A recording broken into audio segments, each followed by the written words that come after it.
Good evening, viewers. The Idea Factory is back with yet another program on business. Today we have with us uh, Mr. TUHIN Mukherjee, founder of iSTRATEGIC Consulting. And today we are going to explore certain dimensions of leadership. While I will be talking about thought leadership, Mr. Mukherjee will be talking about transformational leadership. As we all know that businesses need leaders, and because it needs patience, it needs vision, it needs capability, it needs a whole set of direction, and also tenacity. So the whole business aligns itself to the vision of the leader, and the others follow. So in terms of the entire jigsaw puzzle, leadership is a very important dimension, and perhaps the most important dimension in taking a business forward through the nuances, and whenever and especially at times when the business is not fully set, is in the process of growth. There's a lot of instances where the leader has to show the path, take difficult choices, decisions, and have to show the way, and others can follow. You are aware that we have been talking about the Idea Factory. We have been talking about thought leadership in various platforms and various occasions. In fact, in the last session only, we have explored various aspects of thought leadership and what it means and what is the difference between a thought leader and a leader. So today we will go a bit more deeper and try to see whether thought leadership enables a business to grow further. I will run you through a small presentation and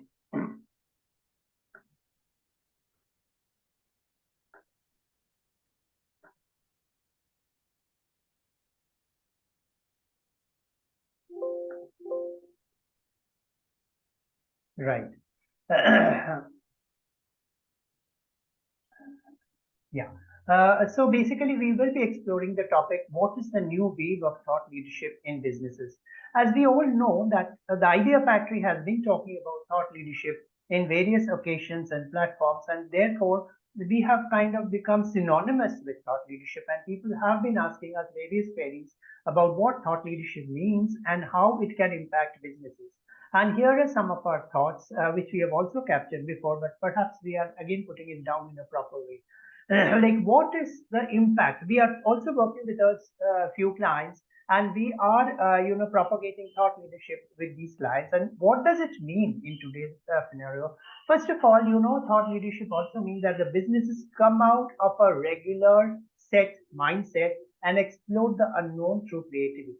They come with a definitely businesses come with a core idea, but when they come with a core idea, we explore various angles, examine it from various aspects, and we do a brainstorming across the table with various core members, and these brainstorming are getting shortlisted and gets converted into idea generation.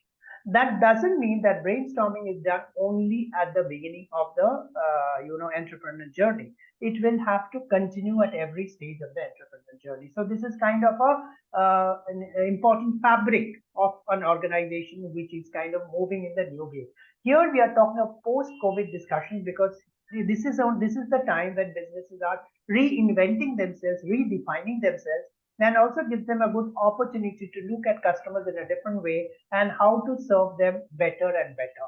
So idea generation and brainstorming becomes an important, very important, perhaps one of the starting point of the business. So whenever any client comes to us with a certain kind of a core idea, we play around with those ideas and we see how better it can be from the customer's point of view. And then we go back to the business and the business model. Idea generation also shows the way of an innovation roadmap, which means that how the product will be produced, and what is the journey of the development of the product over a period of time. So not only we are talking of the first launch, we are also talking of a continuous set of launches over a period of time. So basically, it's complete roadmap over a 2 to 3 years, and whether there is a potential of improvement of the product over a period of time. So at the outset, we can understand, because the entrepreneur himself has a vision, and we look at it from that angle. Also, it comes from a set of a competitive advantage, because we have studied about it. but perhaps thought leadership is a good way of establishing a competitive advantage of a business over the others. Because over a period of time, a company gets known for its product, its branding, its capabilities, and whether it is good or bad. I am associated with a lot of brands who are doing businesses with us, but they don't have the competitive advantage, which means they are treating it as just another business. But the amount of importance given to it and the way you think creatively and bring it, that is not coming up. So I have decided to discontinue that business over a period of that association over a period of time because I have watched the business for the last 1.5 years and I didn't see anything concrete in them, which is different from what is available in the market, and that I think defines a customer always looks at it as your product or your service as something different, more proactive, more prompt. Whether you love your business, whether you love your product, and whether you love the service that you give to the customer. So competitive advantage is an important element of thought leadership. This also explored alternative business angles. For example, Idea Factory, if I take as example, we are following a business model which we have not seen or heard or whatever. We are not copying what we are seen in the business. I have worked in several businesses, corporates over the last 15, 20 years. But what I'm doing for the Idea Factory is definitely there are takeaways which I have taken, but whatever I'm following for the Idea Factory is definitely not a replication of that. Similarly, every business, perhaps it will brainstorm, you will be seeing that there is a possible alternative way of doing business rather than the regular model. And lastly, we will definitely do not have to forget that digital focus is very important for a business because digital focus will actually help you scale up very fast without putting much of investment on a physical brick and mortar business. So that focus and today's world, anytime, anywhere model, that is very important. So what does this lead to? This also leads to the businesses are looking right at the beginning. They are looking at a strategic thinking because many business people do not come with that mindset. They come from an operation mindset. They want to quickly go to the market, sell the product, make the money and all. Here we are already at the beginning. We are already have a long-standing approach towards it. We are also building up contemporary business models. Just because we are talking about alternate, we are also talking about modern business models. So the business models that we are seeing today or we are building up today are actually new ones, experimental ones, and most of them, so each one will not be compared to the other. There will be clear takeaways, but over a period of journey, each will have a distinguished business model, differentiated business model. We are also ushering in a scenario on an atmosphere where world-class products and services are produced. By world-class, it doesn't mean it has to be an MNC from day one. You are a small business, but remember when you serve your 10 customers or 5 customers, your product or the service, you are serving them in a superior way vis-a-vis what is available in the market. So you have to understand what is available and whether you are serving the customer in a more superior way. Are you building a very strong relationship with the customer, which will help you grow the business over a period of time? Thought leadership is about ideas. It's about ideation. We are also talking about limitless growth. Why? Because if you have more ideas, there are more possibilities of growth, and that becomes an endless journey because it's a closed loop approach.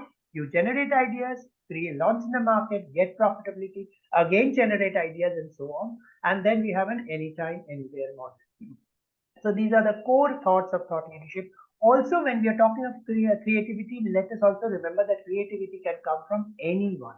It can come from the founder, it can come from the top management, the business, whoever is associated with the business in the ecosystem. Even a customer outside or a supplier outside can give a brilliant idea you may not have thought it. So if you build an ecosystem wherein there is a cross flow of ideas, this is the most good recipe of building a long-standing business. And these are, the core concepts of thought leadership. Another thought, some of the thoughts that we have discussed before, but can also repeat discussions over here. We have discussed that there's a lot of water shortage in this world, but I am yet to see that there is a possibility of lab generated water or an experimental method where you artificially create water in the market, and to what extent. Even today you have the bottled water or the mineral water. The main source of it is the natural water.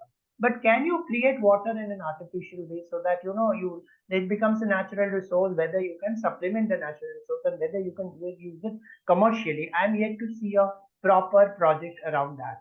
Today we have got a new gas cylinder, and I was surprised to see that it does not have a usage meter. You just use the gas cylinder, and then when it's over, you give it up. It's a heavy, completely strong body, but there's no way you can understand whether how much gas is there inside and what is the flow of the gas, how many days or whatever. You only know it is in, it is out. So there is a great possibility of, yeah, usage meters of gas cylinders also.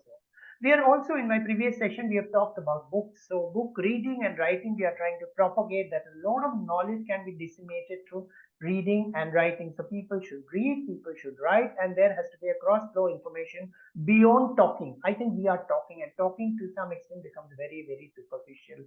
So if you want deep knowledge, we all have to read books. And there also has to be a generation of people who must write books also in India.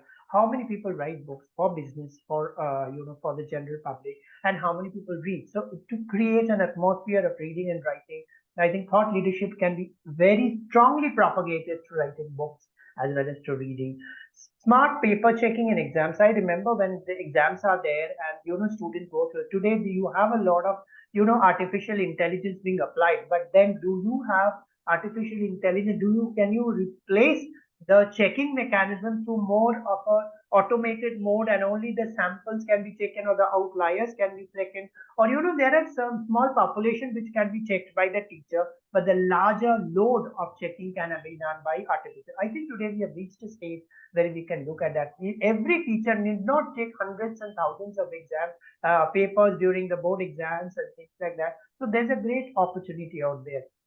There's a dearth of jobs in the country. So we talk about jobs, and but there is a black box where nobody knows how much, whether what is the job is there in India, what are the jobs available, how much is the nation producing, what are the national jobs, what are the international jobs, what are the central jobs. There's a great opportunity of creating a dashboard, and today we are talking of dashboard because if you look at the COVID, we have created a dashboard of great capability. If you can't use that strength to create something like this, I mean, the whole country will benefit because they want to know what are the jobs, where are the jobs. And that dashboard is great. And also about STEM jobs, because when we are associated with technology, like science and technology, I think they are the backbone of a nation. And over a period of time, I think we have lost the touch, lost the focus on the STEM jobs. So basically, there is a great need of creating, and I've discussed that in my previous platforms also, in my academic platform also, wherein there is a need for science and technology to be staying focused in the country and to create jobs that promotes or wants people, and they get recognized for the contribution to science and technology. When do we see a Nobel Prize from India or a similar prize which can create havoc in the science and technology of the nation? Have we forgotten that science and technology, that so many thousands of people are there, and science and technology can build a nation like no other thing can? I think these are some of the thoughts that I have with thought leadership. With this, I pass it on to Mr. TUHIN Mukherjee. Mr. Mukherjee, if you can tell us something about what is transformational leadership, and a few thoughts Yes. around the same. Yeah. So basically, can you get back the screen? Just you can actually remove this slide.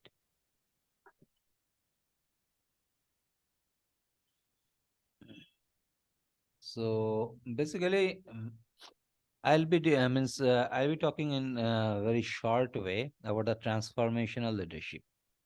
First is that what is transformational leadership? See, if we see in any organization, every organization actually is looking for a leaders because the person who want to take the organization into next level. But there is no certain kind of the criteria, or there is no certain kind of the syllabus or course through which a person can be converted into a leader. And what I believe that everybody has got potential to become a good leader and take the responsibility or be in charge to take the organization into the next level. But there is a kind of the process, because everybody who step into the organizations, they are willing, first they are willing to take the charge, but the thing is that they might not be capable of that. So we need to make them capable. We need to actually transform them to become a future leader. That is called the transformational leadership. It's called the caterpillar to butterfly leadership model, where we're not going to select the best people to become a leader. Rather, we are going to nurture all the people to become a kind of the leader that the organization is looking for. So the transformation will happen naturally. And that's the kind of the culture that we want to create inside the organization, where the people will convert it to become a potential leader. And it's a kind of the process. The organization doesn't need to choose, doesn't need to actually find out the leader or find out the qualities who is going to take charge of the organization. Rather than the people will become automatically people will become the leader to take the organization into the next level. This is very important transformational leadership. Because if we want to find out the leader, at the end of the day, we might not be able to find the best qualities to become a leader and to take the organization ahead. So that is why it happens in the every organization basically. So that is why actually we don't find the leader. So this is called the transformational leadership. Now the transformative process. So there are many kind of the process that organization needs to understand, because when somebody joins the organization, they might not be having that kind of the experience, or they might not be exposed to that environment, particular that kind of the environment of the culture earlier. So it is the organization responsibility to understand that everybody has got the potential to become a leader. Now, somebody when comes in the organization needs to devise such kind of the plan, so then these people can flourish within the organization to become a leader and can take the charge. Because if we see that the caterpillar becomes a butterfly when actually this means proper environment is given. So it is a kind of the thing that we believe that everybody has got the potential. It is not a certain kind of the people who has got the potential to become leader. Then we choose or pick out the people and give them the charge. It is not like that. We create an environment within the organization where everybody comes in and they actually means nurture themselves. And the organization definitely nurture that kind of the culture. So that is a kind of the transformative process. This kind of the process if we implement in the organization, the definitely organization will become very transformative in nature. And they don't need to find out the people, or they don't need to find out the best the people with the best quality to become the leader. And many cases we have seen, when it comes to make any kind of the succession planning, organization often needs to find the people outside the organization, and that is the problem they actually create. When actually they take the people from the outside, that person doesn't know what is going on inside or what kind of the culture is there in the organization, and that's a misfit, and that happens, and that is why the organization basically incurs huge loss in terms of the human resource, in terms of the cost money and cost, or in terms of the any kind of the future benefits. That's what it happens. I have seen that many organization, including multinational, they suffer this kind of the problem, because they do not have that kind of the transformative process. They might have the leadership academy, they have big institution, college courses, even the leadership academy to nurture and convert the people. But the thing is that they could not implement that kind of the environment within the organization, and they could not implement the transformative process. So the young minds or the fresh people who joins in the organization, they could not become a leader. So this is a kind of the transformative process that we want to create within the organization. Now, my last question is that why is it important? It is important for every organization to survive and thrive, because without proper leadership, the organization cannot grow. Every organization needs leader to take the organization into the next level. And nowadays we are actually running means in a kind of such a kind of the environment where there is a volatility, uncertainty, and the risk in the market.